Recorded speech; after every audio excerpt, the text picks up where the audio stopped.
Ladies and gentlemen, welcome to the 513 Sports Attack. I'm Nick, and with me, as always, my partner in crime, Corey. What's going on? Not much, man. Actually, kind of a lot, though. You know, not a lot, but kind of a lot at the same time. What's up? So what's up, man, is the XFL. That's what's up right now.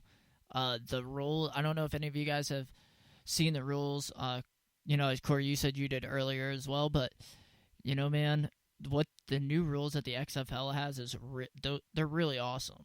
I really like the whole you get a 1-point conversion, 2-point or 3-point conversion after a touchdown. So, you either start at the 1, 2, or 3 yard line, and if you make it, in the end zone from the 3 yard line, you get 3 points. 2 points from the 2 and 1 point from the 1. That's pretty cool. It just adds a new dynamic to the game. Really kind of changes your coaching strategy up a little bit, Also, from what they were saying, is it's going to help not have so many ties, so not a lot of games, to go to overtime, so they're trying to avoid overtime. But I don't know why you would with their overtime rules. One play from the 5 yard line, and they go until there's a winner. It's great. It's really awesome. I was looking up the rules like I was telling you earlier. The other thing I like is there's a much faster play clock. 25 seconds for each play. Get moving, get what you need done, and get the play called, and here we go. Oh, definitely.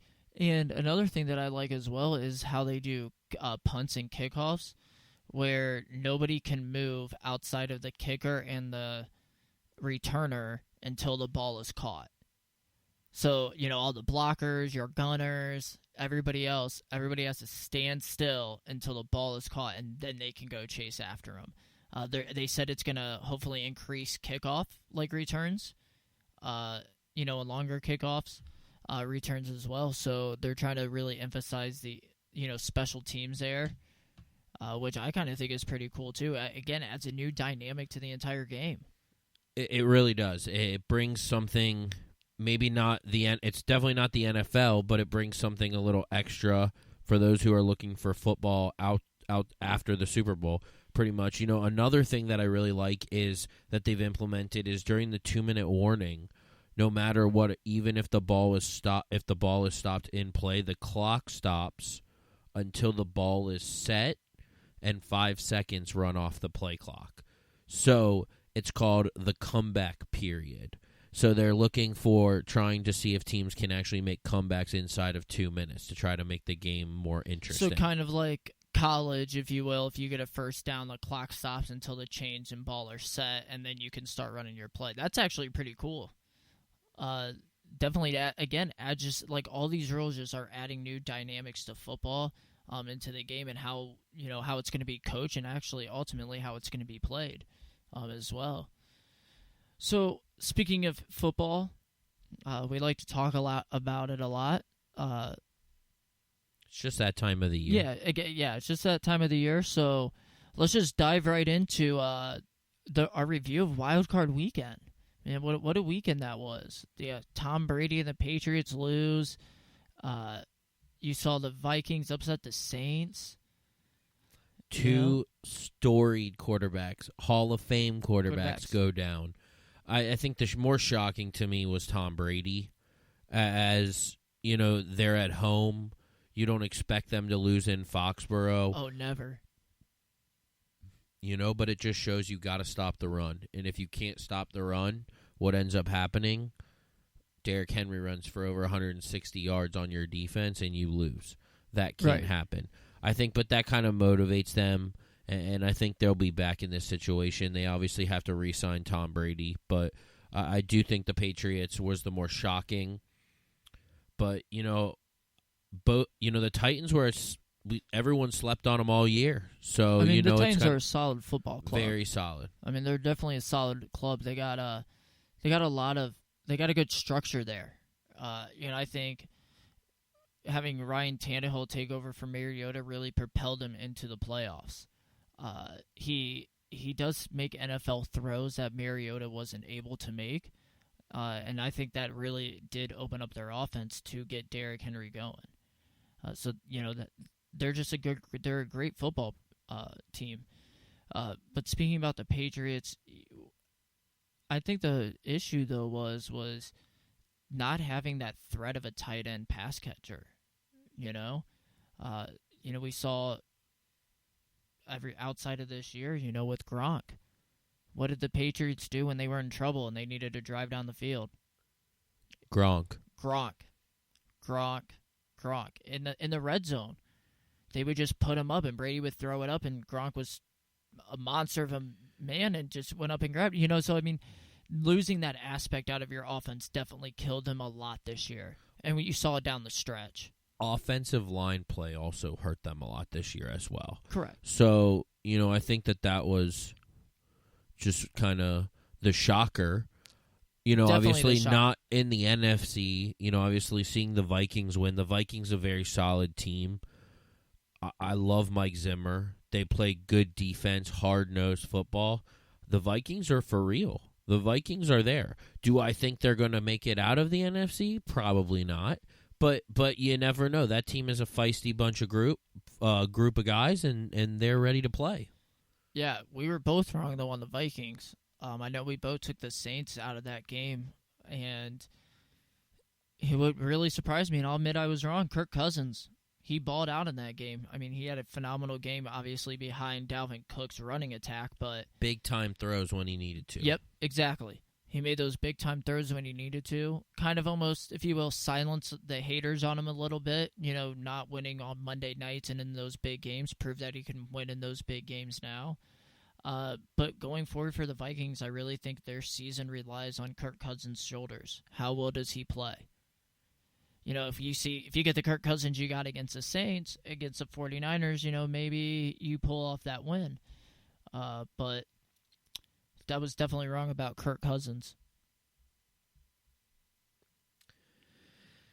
And again, the other games, the Texans, Deshaun Watson leading a comeback. I don't think that was surprising to you or I. I think we both thought the Texans were the better team. They definitely were. And the Seahawks, I thought they were probably better than the Eagles anyway.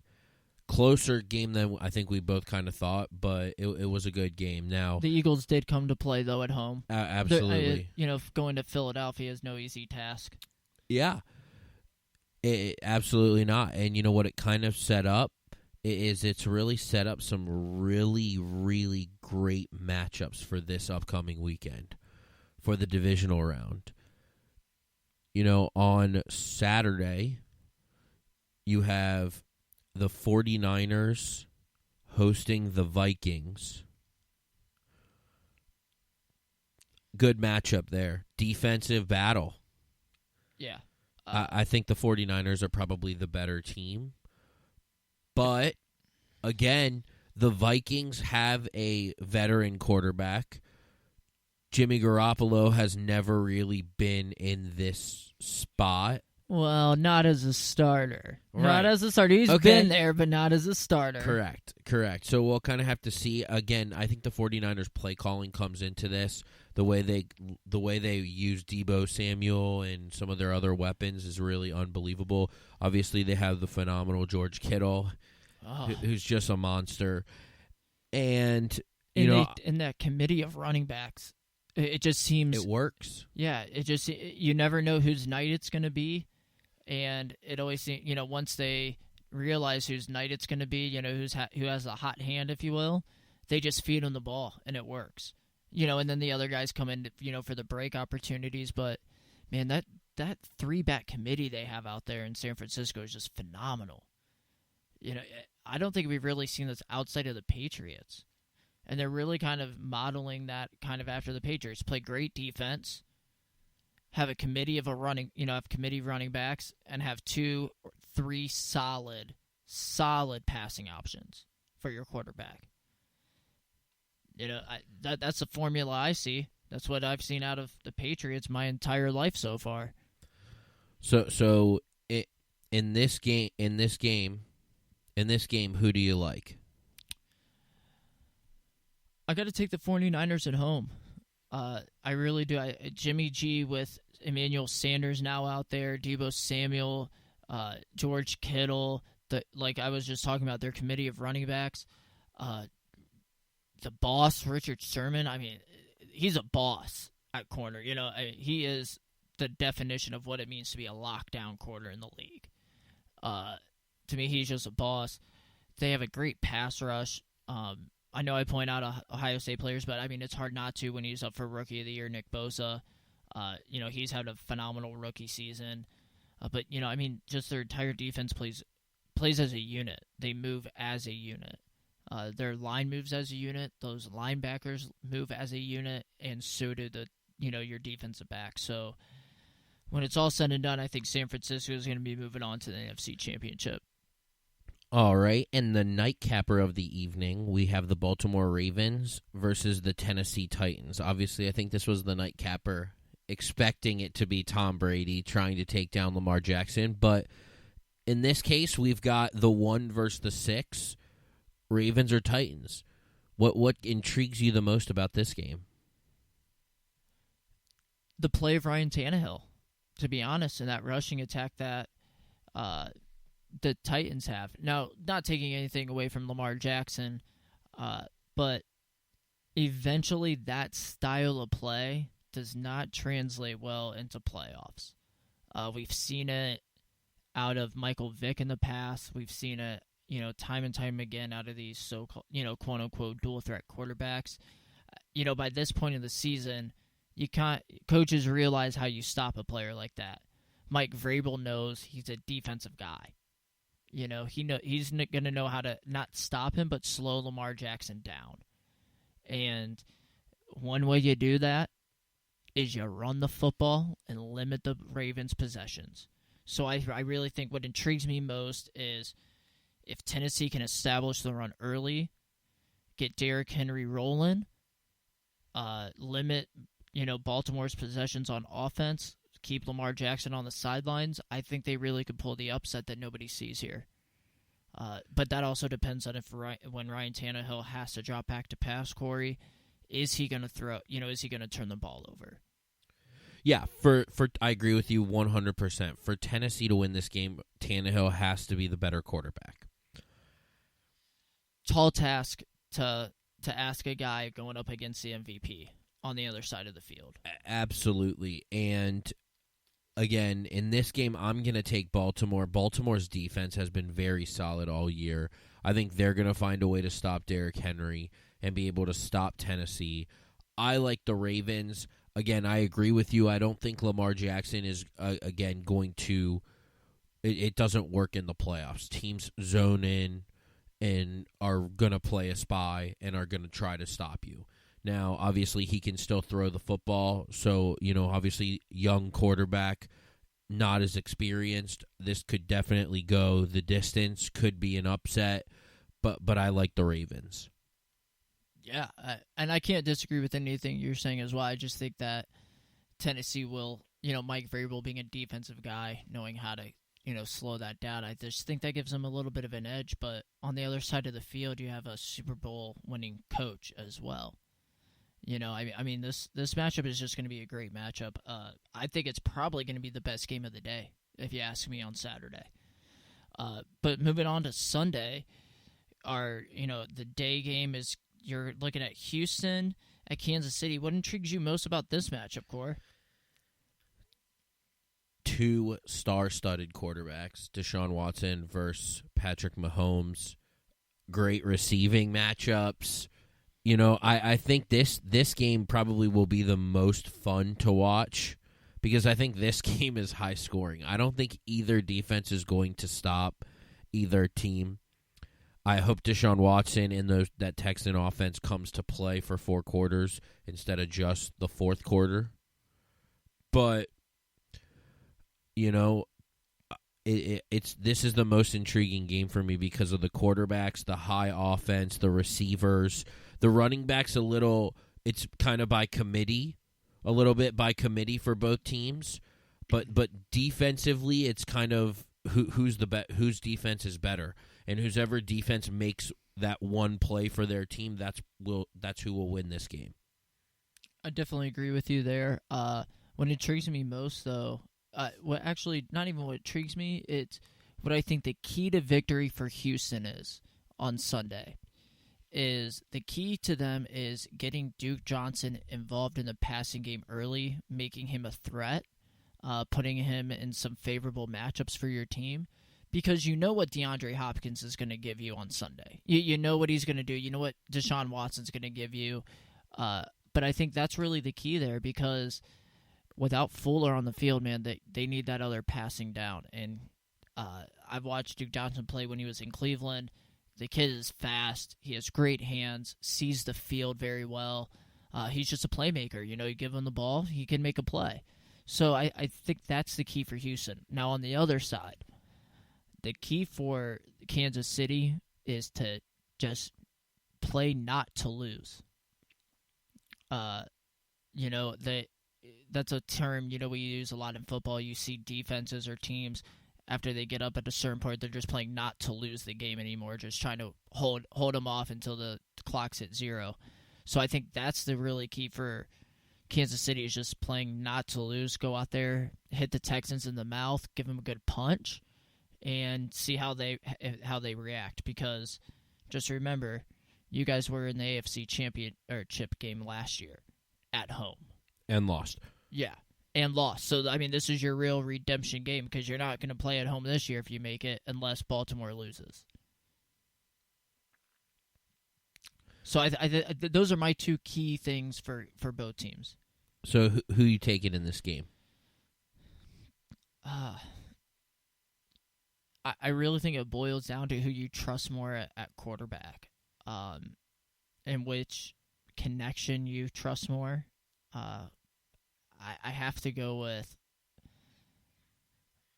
I got to go with Deshaun Watson and DeAndre Hopkins. I got to go with the Texans. I just think their defense is just that sliver bit better than the Chiefs' defense. So, as well. But I got to go with them. And I'm gonna respectfully disagree with you.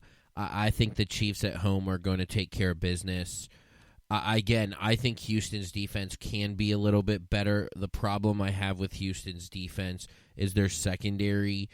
Some of their secondary is a little older. Patrick Mahomes will expose that. They have maybe the fastest player in the league in Tyreek Hill. Maybe he might not even be the fastest person on his team, because they have Mecole Hardman as well. So that speed alone, I think, is going to give the Chiefs the edge. Again, I think there's an X factor on defense for the Chiefs. Early, the last 10 years, you had Eric Berry back there for a long time. Now you have the Honey Badger, Tyrann Mathieu, back there, and I think he's kind of that X factor making plays back there for that defense, and I'm going to take the Chiefs to win this game. Yeah, I can't disagree. I agree, but disagree, Moving, so the next game, our nightcap on Sunday, is Seattle at Green Bay. This is, again, if you're looking day-to-day, Saturday versus Sunday, Green Bay, Seattle is a game to watch on Sunday. That's going to be the best matchup of the day, to be honest. That's going to be the best game, unless you like high-scoring, octane offenses that when there's no defense played, then the best game for you is going to be the Chiefs-Texans. But, man, this Green Bay-Seattle matchup is just Russell Wilson, probably future Hall of Famer, and a first-ballot Hall of Famer in Aaron Rodgers. In my opinion, he's a first ballot. Going head-to-head in Lambeau. The stadium that is just an icon of all of football. It's like the Big House, the Shoe, the Swamp. Going to Tuscaloosa, going to Auburn, Georgia. Those stadiums, it's just iconic like that. And to me, seeing these two QBs going at it in the playoffs is going to be something special. I don't know about you, Corey, but I just think it's going to be something special on Sunday night to watch. Again, I can't disagree with you anymore. It's going to be a fun matchup to watch. I think there is a distinct definition of who the better team is. Seattle, I coming into the year, I said I really like the Seahawks. I really do. But I think we've kind of talked about it. I think this is Aaron Rodgers' year. This is the year for Aaron Rodgers. Brady is out. Breeze is out. There's never been a bigger time. Now, this is the only quarterback left in the playoffs who has played in the Super Bowl is Russell Wilson and Aaron Rodgers. Those are the only two quarterbacks left in the playoffs who've played in the Super Bowl or started in the Super Bowl. I mean, Jimmy G was there, but yeah, I know, man. Green Bay, we're high on them. yeah, it's again in this matchup. It's who do you trust more? Do you trust Russell Wilson and his receivers, Tyler Lockett, DK Metcalf? Do you trust Aaron Rodgers' receivers, Devontae Adams, Valdez Scantling? You know, it's kind of who do you trust? I think on offense there is one X factor, and I think it's kind of been an underlying thing that we're kind of overlooking. Don't forget who Green Bay's tight end is. Number 80, Jimmy Graham, who played for the Seahawks. I think there is nothing more that Aaron Rodgers would love to do than to beat the Seahawks using Jimmy Graham. So I'm going to take Green Bay to win this game. Aaron Rodgers is time to shine, to go to the conference championship. And I think Green Bay. Go, Pack, go. Yeah, I'm going to pick... So my keys to victory for Seattle is... You know, I'm not going to go right off who I'm going to start with. Keys to victory right here, right? For Seattle. Your keys to victory is getting Chris Carson going on the run game.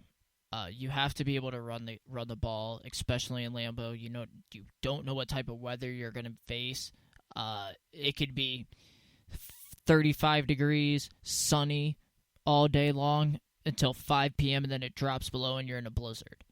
That's how quickly the weather changes here up north if you're listening to us in the south. So you never know what type of weather you're about to get into. So your key to victory for Seattle is starting the run game.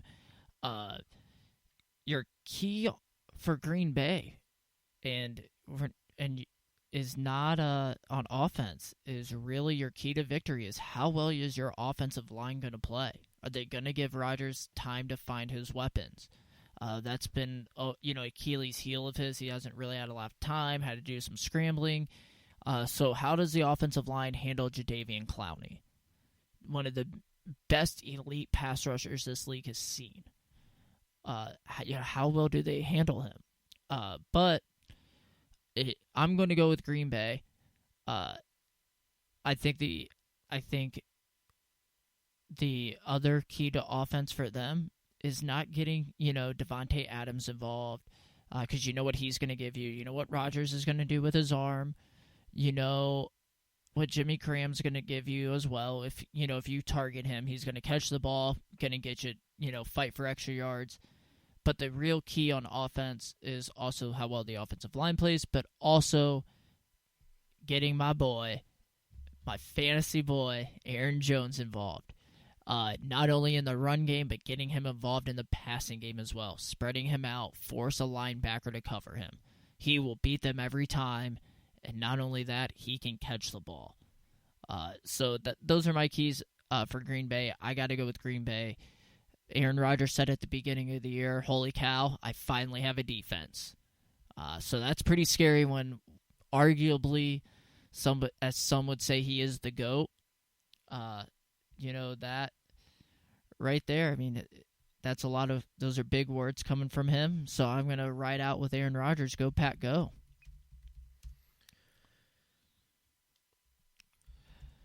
All right, Core.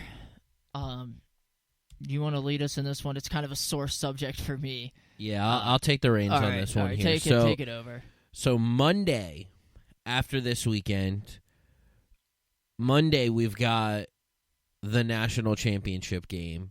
Obviously, a little sore wound for you, I understand. Obviously, we have number 3 Clemson playing number 1 LSU. This game is very intriguing, could be very high scoring. A lot of things could happen here. You've got a lot of something has to budge here. Is LSU going to go 15-0? Is Joe Burrows going to become the all-time touchdown leader, passing touchdown thrown in the season? Or is Trevor Lawrence going to stay undefeated? Is Clemson going to go back-to-back, 30-0 in 30 straight games? Something's got to give here. It's the most intriguing, I think, again, we talk about offense. This is offense. This is an offensive juggernaut game. What quarterback is going to perform? It's the battle of number one picks. You've got Joe Burrows, who's pretty much been locked up to go to Cincinnati for the number one pick. And you've got Trevor Lawrence, who I think we both agree is going to go number one next year in the NFL draft, or will be the first quarterback taken in the NFL draft next year if he decides to go pro. It's SEC versus ACC. We've criticized the ACC for not being good. Well, Clemson's here again. And I think, this game is obviously more intriguing. Hold on a second. I just want to go off that last comment there, Court. The ACC isn't good as a conference. Just because one team dominates that conference does not mean that conference as a whole is good.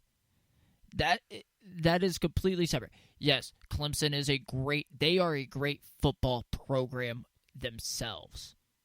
However, though, what the other teams in their conference, nobody else in their conference won 10 games. That's all I'm going to say. I get it, absolutely. Now, is it which receiving corp shows up better? This game could be over 100 points scored combined. It could be. Personally, I don't think so. I think it's going to be a scoring fest, but 100 points is a lot. I think this game comes down to who has the ball in their hands last. Does Joe Burrows get the chance, or does Trevor Lawrence get the chance? All year, Nick, I've told you I thought they were the best team because they have the best player in college football, in my opinion. I've said that from the first kickoff. I said I think they're the best team in college football, and until you beat them, they're the best team in college football. In this game, I'm going to take the underdog. I'm going to take Clemson. I'm going to stick with them. I've stuck with them all year. I'm going to take Clemson. Close, but I think at the end of the day, the one thing that we're all forgetting is Will Venable is still the defensive coordinator at Clemson. And when it matters most, he dials something up to make a play. And his defense will make a play for him. And I think if that's what will happen, I'm going to take the Tigers. The Clemson Tigers. I got to respectfully disagree. Trevor Lawrence is not the best player in college football. They have a great team. They haven't been the best team in college football all year. You don't struggle against UNC, who went, I think, like 8-4 this year, if you're the best team in college football. I got LSU has literally dominated every opponent they faced. They've had a couple close games, but they've dominated. Joe Burrows, as we were watching that playoff game, you said it the best. You said, what does Joe Burrows do better than any quarterback in college football right now? He is not afraid to dump it off to his running back if his first two reads downfield aren't there. He understands the game at an elite level. My key, though, for LSU to win this football game is Joe Burrows has to do what it's so hard to do when you're the Heisman winner. You have to go out there and say, I'm the Heisman because of these guys around me. And I think he has that mentality. He can't go out there if they, face adversity and say, well, I'm the Heisman quarterback. I'm going to bring us back myself. Because then that's when you make mistakes. He's played phenomenal all year. I just got to go with Joe Burrows and LSU, the LSU Tigers. Another reason why I got to go with them, they are playing this game 20 minutes down the road. They've lost one national title game in the past 20 years in LSU or in New Orleans. Oh, and who was that against? Oh, a team that they beat previously that year, Alabama. And all that proved to me was Alabama could beat them a second time around. You know what I'm saying? So I got to go with LSU. They're literally playing in their backyard. It's just really not fair. If you ask me, it's not fair to play your national title game 20 minutes away from your stadium. You don't even travel. You hop on a bus basically before game time.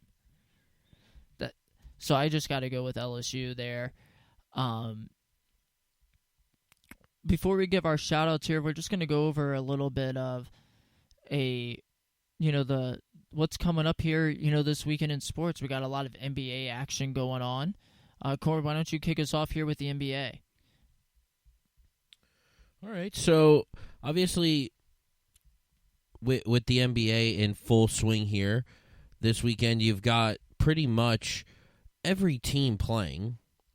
Any big matchups that I've got my eye on, obviously, we've kind of seen some of the marquee matchups of the year that we've really been looking for. But some interesting ones to look at. We've got the Heat, who have been surprising some teams playing at the Brooklyn Nets. That will be on Friday at 7:30 p.m. You've also got the Hornets versus the Jazz. Also tomorrow night on Friday night, 9:45 p.m. You've got the Lakers versus the Mavericks. Is that in Dallas? It is in the American Airlines Center in Dallas, Texas. Oh, that's awesome. That's going to be a great matchup. I love that matchup. I love watching Dragic. He's so good. That's such a young age. They're saying he could be a LeBron-type player. That guy in the league once, these guys that we've watched for so long start leaving. He's just but not only that, he's just entertaining to watch, and he's a good guy. And then I think the matchup that everyone was originally looking forward to Friday night, you also have the Warriors versus the Clippers, which obviously is not the matchup that we really thought it would. Moving on to Saturday you have the Lakers playing back-to-back, and they've got the Thunder, so LeBron's good friend Chris Paul playing against each other there. And then you also have the Mavericks playing the 76ers at home as well. So that should be a good one to keep an eye out for as well. And then, obviously, as the NBA normally likes to do nowadays, since the NFL is winding down, Sunday you kind of have some solid games here with the Spurs versus the Raptors, the Warriors versus the Grizzlies, if you like that. And then you've also got my intriguing matchup, I think, of the weekend is the Nuggets versus the Clippers on Sunday night. That's a battle of two really good West teams. You've got the Nuggets, who are 26-11, and the Clippers, who are 26-12, going at it. Yeah, and you know what that's going to tell you a lot, especially this early in the season, where you stand in playoff contention. There's a lot of talk right now that it's the Lakers, Clippers, going to the conference finals. So for, if you're Denver, this really tells you where you stand in that. If you could beat the Clippers at home, you assume you can do that 3 times and steal a game on the road in the playoffs, So, it's more of a confidence booster if you could beat this team at home. But I agree with you. That's actually my matchup of the weekend is LA at Denver. I think you're also going to see a lot of what Kawhi Leonard and Paul George, see how much they have gelled, recently since the start of the season. Now that, we're past Christmas, they always say that's really the start of the NBA season. We're heading into the, heading towards the All-Star break.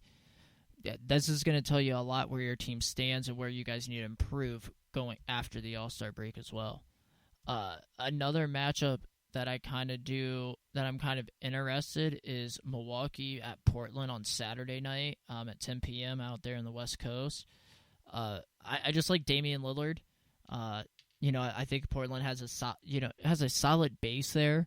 they're just missing those key role players. To really take them over the hump to make them a title contender. But it's always entertaining watching Giannis. He always gives you a great game. So that's another matchup that I really like. Yeah, it's going to be, again, the NBA season. It's in full swing right now. Obviously, you've got the All-Star break coming up in February, so teams are going to start dialing in, trying to push for the playoffs as the coming months come. But it's going to be a fun NBA season. A lot of things happening. The Warriors not as good as we thought, obviously with all the injuries, but Steph is apparently shooting and should be coming back soon. So who knows if they can maybe make a little run too. We'll kind of see what happens. So what else do we have going on? We kind of talked about the NFL. Man, we got a big matchup in college basketball happening this weekend. We got number 4 Baylor going to the number 3 Jayhawks. Of Kansas. Of Kansas, man. That's going to be a great matchup. It's 1 p.m. on CBS. If you're not doing anything Saturday afternoon, definitely watch that game. You're going to see a great basketball game. If you're in the Big Ten country, you can watch Ohio State at Indiana. That's going to be a great game. If you're a UK fan, which I hope you're not, you can watch them take on Alabama at home at Rupp. Let's rep our UC Bearcats. We're traveling down to Florida to face UCF. That's good. That should be a great conference matchup for the Bearcats. Hopefully, they come away with a win. They need to start building their resume for the tournament. Right now, Core. That's what I'm looking at for UC. Yeah, they obviously have lost a couple games. They've won some that they're that they're supposed to. And I really think the Bearcats will make a push, will make it to March, and we'll kind of see really how good this team is. I'm not quite sold, but I think there are some, there's some other interesting matchups in college basketball. Yeah, man, we got Wisconsin at Penn State this weekend. If another Big Ten matchup. Wisconsin just pulled an upset against Ohio State, so can they pull up an upset going into Happy Valley? That's going to be a really good matchup, if you ask me. A lower matchup here, you got Creighton going to the other team here in Cincinnati, Xavier. I think Creighton's going to come away with that. They're not going to be distracted. We all know Xavier girls are ugly, so. I think Xavier is a really good team. Yeah, I don't. All jokes aside, they're a good team. They're a really good basketball team. As much as I dislike them, I give respect to them. They always are playing their best basketball towards the end of the season. Again, I'm gonna pick Creighton, but. Well, yeah, Xavier girls are ugly. But. Xavier is a really good team. Oh, yeah. They're a great team, all jokes aside again. A big ACC matchup happening at 4 p.m. on ESPN. You're definitely going to want to check this game out. Is the Cuse. Cuse going to Virginia. I really like that matchup. 2 historic programs in basketball, or not historic for Virginia, but historic program in Syracuse. I like it. I like that matchup. I think Syracuse could possibly pull an upset there, but it's always hard to win in Virginia, especially recently, with the runs and the tournaments that they've had. Again, college basketball is just getting in the full swing. It's going to be a fun ride, and I'm really looking forward to it. Any other games you've got on your plate that you want to talk about? Oh yeah, watch this team. If you're a bracketologist, if you like to think you're a bracketologist, team to watch out for come March. Watch this game, Georgia versus Auburn. Auburn's a great coach team. Bruce Pearl knows what he's doing. They're phenomenally coached. They got great talent. They know how to score the basketball. They're on at 6 p.m. right after the 4 o'clock ESPN game. You got to check them out. Another big top 25 matchup we have here, Core. We got Texas Tech at West Virginia. I like to walk with hugs. So, I like West Virginia basketball. They're great. Again, Bobby Huggins knows what he's doing on the court. I got to take West Virginia in that matchup, if you ask me. If I'm a betting man on ESPN2, 6 p.m., I'm betting on Bob Huggins. We got a few more here, I think. Number 2, Duke in a big ACC matchup on the ACC network against Wake Forest. You slip it in the ACC, man. That comes in that ACC tournament. You definitely want that number 1 seed so you get those buys. So, Duke definitely has to play their game, and not choke up like they did earlier in the season. You got another Big 12 matchup, Kansas State, Texas. For your Big 12 fans, another game that's on ESPN3 if you have it. The Trace, Boise State taking on number 7 San Diego State. Watch that game as well if you got that network. And then on the Pac-12 network, you got Oregon facing Arizona. That should be a great matchup as well. Arizona State, sorry, not just Arizona, but Arizona State. Watch that game again. Like I said, if you're a bracketologist, if you're a bracketologist or you like to think you're one, watch some of these early games because this is going to really tell you a lot about these teams and get you that knowledge for March. So that's what we got in college basketball core. Anything else that's coming out this weekend? There's a lot of UFC preliminary fights this weekend as well, getting ready to try to so they can fill out that main event card that's coming up in the next couple of weeks, which we will talk about with Conor McGregor. But other than that, it's going to be a fun weekend in sports. Upcoming week, you've got, just things to look forward to. You've got baseball free agency has kind of started. You've got teams looking to trades, everything. And speaking of free agency, man, they're already talking NFL free agency. Where's Tom Brady going? What's going to be going on with Drew Brees? Both of them are out of contracts. Could we see them in new uniforms? Rumors, not rumors, just stuff that people talk about on Facebook that I've seen is, what if Josh McDaniels comes to Cleveland and brings Tom Brady with him? Oh, that would be awesome. Let me tell you something. I don't think Robert Kraft is letting Tom Brady leave, and he ain't going to play a game outside of a Patriots uniform. If you're a hockey fan, we got Arizona going to Carolina, 7:30. They're on the ESPN Plus network. A lot of these games are on RSN or ESPN Plus, not really heavily televised for hockey yet, just because you got everything else going on. You got football going on, you got college basketball, you got the NBA. So a lot of these games aren't televised, but you do got the Lightning on Saturday going to Philadelphia. Stream that one. That should be a good matchup. You got the Blue Jackets heading out to Vegas, 10 p.m. That would be a good one. Sunday, you got Nashville heading to Winnipeg, home of Y2J Chris Jericho. So check out that game. And then you got on Sunday the Lightning heading out to New Jersey for a game. So if you're a hockey fan, check out those games. I know we got a lot of Penguins fans out there. So they're taking on Arizona at 6 p.m. on ESPN Plus on Sunday. So check them out as well. But I'll tell you one thing, Cord, what I am looking forward to outside of typical sports, NHL, NBA. And see, basketball. I'm really looking forward to these UFC prelim fights leading up to the McGregor fight. That's just going to be that's going to be something special to watch. See who rises in the rankings, who's next in line. Yeah, again, it's going to be something. It's going to be a fun weekend again in sports, and I'm really looking forward to it. So, moving on to our shout-outs here, Nick. Who you got this week? You go first. All right. So my shout out is, I'm going to stay local here, and I'm going to give a shout out to the Reds front office, the Cincinnati Reds baseball front office here.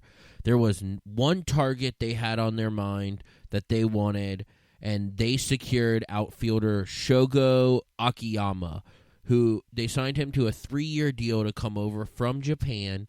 Young superstar, should be a stud.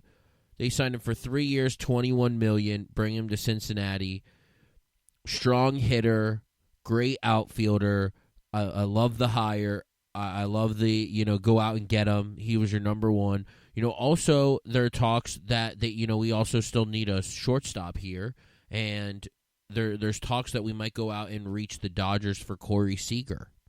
They're also in trade talks with the Indians.